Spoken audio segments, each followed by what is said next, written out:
La grande aventure du pétrole démarre en 1859 aux États-Unis. Cette année-là, le tout premier forage de l'histoire est réalisé par le colonel Edwin Drake. Le pétrole jaillit des profondeurs et propulse l'humanité dans une nouvelle ère, celle d'une énergie bon marché et disponible en quantité. À l'aube du XXe siècle, le développement de l'automobile entraîne un accroissement gigantesque de la production. De l'Amérique à l'Asie centrale, c'est la ruée vers celui que l'on appelle désormais l'or noir. Dans les années 1960, le pétrole devient la première énergie au monde. Et aujourd'hui encore, aucun pays de la planète ne pourrait s'en passer. Les gens n'ont absolument pas l'idée que l'industrie pétrolière, c'est le cœur de l'économie mondiale. Chiffre d'affaires 3 500 milliards de dollars par an, rien que pour le pétrole, plus 1 500 pour le gaz, ça fait 5 000 milliards de dollars. L'industrie automobile, c'est 100 milliards de dollars par an, 50 fois moins. Cette industrie est de loin la plus importante industrie au monde, de très très loin.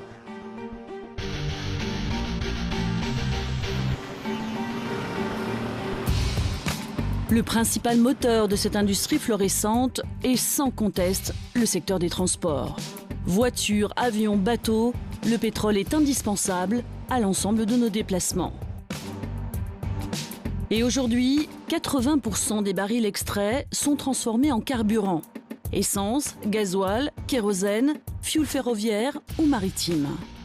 L'un des principaux atouts du pétrole, c'est que c'est une énergie très concentrée.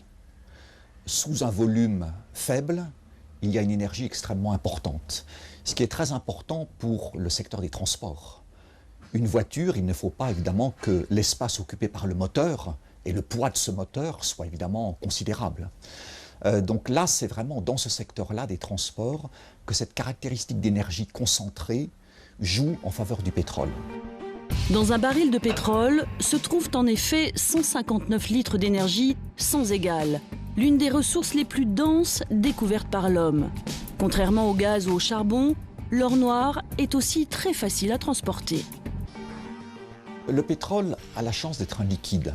Cela paraît simple quand on le dit comme ça, mais c'est très important parce qu'un liquide est beaucoup plus facile à transporter et à utiliser.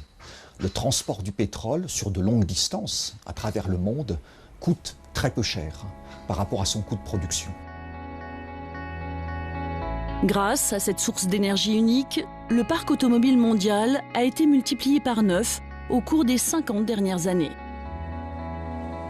Mais au-delà des transports, c'est l'ensemble de notre société qui dépend aujourd'hui du pétrole. L'industrie, l'agriculture, le chauffage, la production des matières plastiques et même des cosmétiques, sans même que l'on s'en rende compte, l'or noir est présent partout dans notre vie. Dans le monde entier, nous consommons environ 86 millions de barils chaque jour, soit plus de 13 milliards de litres.